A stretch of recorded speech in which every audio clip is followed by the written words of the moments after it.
కర్ణాటక సాయం నీరుగారిపోయింది. పాలమూరు జనం దాహార్తి తీర్చాలన్న కల కలగానే మిగిలింది. నారాయణపూర్ డ్యాం నుంచి 1 టీఎంసీ నీటిని విడుదల చేసి 4 రోజులు గడిచాయి. అయినా ఆ నీళ్లు కనీసం కర్ణాటక, తెలంగాణ సరిహద్దు వరకు కూడా చేరుకోలేదు.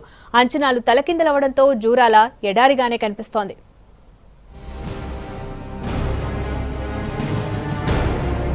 మహబూబ్ నగర్ జిల్లా ప్రజల తాగునీటి కష్టాలను గుర్తించిన రాష్ట్ర ప్రభుత్వం, ప్రధాన ప్రతిపక్షం కాంగ్రెస్, కర్ణాటక ప్రభుత్వంతో చేసిన మంతనాలు ఫలించినా చివరకు ప్రయోజనం మాత్రం దక్కలేదు.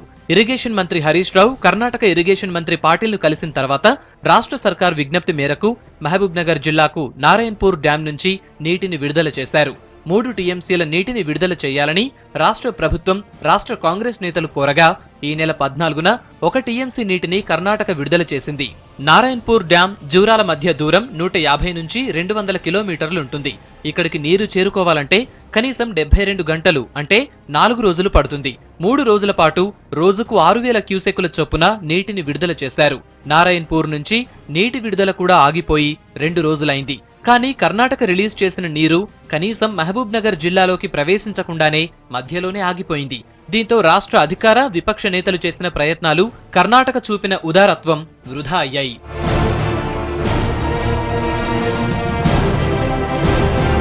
కనీసం 30 టీఎంసీ వరకైనా జూరాల డ్యాం వరకు వస్తే అక్కడి నుంచి మిగతా రిజర్వాయర్లకు నీరందుతుందని అధికారులు అంచనా వేశారు. నారాయణపూర్ డ్యాం నుంచి కర్ణాటక, తెలంగాణ రాష్ట్ర సరిహద్దులోకి చేరుకోకముందే నీటి ప్రవాహం ఆగిపోయింది.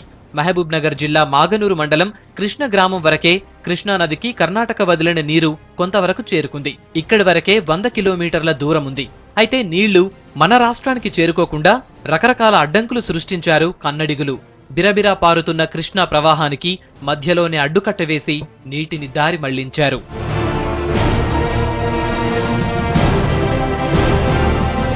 రాయచూర్ జిల్లా ప్రజల తాగునీటి అవసరాల కోసం నీటిని మళ్లించారు. అంతేకాకుండా రాయచూర్ జిల్లా దేవసూగురు దగ్గరున్న కర్ణాటక థర్మల్ పవర్ ప్రాజెక్టు కోసం కొంత నీటిని వాడుకున్నారు.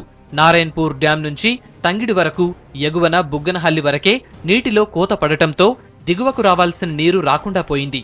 సింధనూరు, మాన్వి, లోనది తీరంతో పాటు చుట్టుపక్కల సాగవుతున్న పంటలకు కర్ణాటక రైతులు నీటిని మళ్లించుకున్నారు.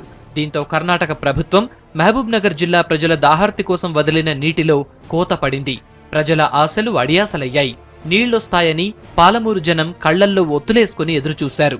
కృష్ణా ముఖద్వారం దగ్గర మాత్రం కొన్ని గుంతలు నిండాయి. ఇక్కడి సమీప గ్రామ ప్రజలకు, పశువులకు తాగునీరు అందుతోంది.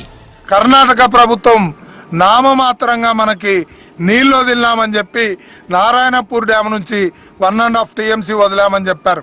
మరి నిజంగా 1.5 టీఎంసీ నీళ్లు వదిలితే మాకు ఈ రోజు వరకు కూడా కనీసము జూరాల ప్రాంతం కాదు కదా, మన ముఖద్వారమైనటువంటి తెలంగాణ ప్రాంతానికి కర్ణాటక ప్రాంతం నుంచి అక్కడి కూడా నీళ్లు రానటువంటి పరిస్థితి. కర్ణాటక విడుదల చేసిన నీరు జూరాలకు చేరి జలకళ ఉట్టిపడుతుందని అంతా భావించారు. కానీ అంచనాలు తలకిందులయ్యాయి. జూరాల, రామన్పాడ్, కోయల్ సాగర్, జములమ్మ రిజర్వాయర్ల కింద తాగునీటి కోసం ఆధారపడ్డ గ్రామాల ప్రజల పరిస్థితి అయోమయంగా ఉంది. వర్షాలే శరణ్యం తప్ప మహబూబ్ నగర్ జిల్లా ప్రజలకు వేరే ప్రత్యామ్నాయం లేకుండా పోయింది.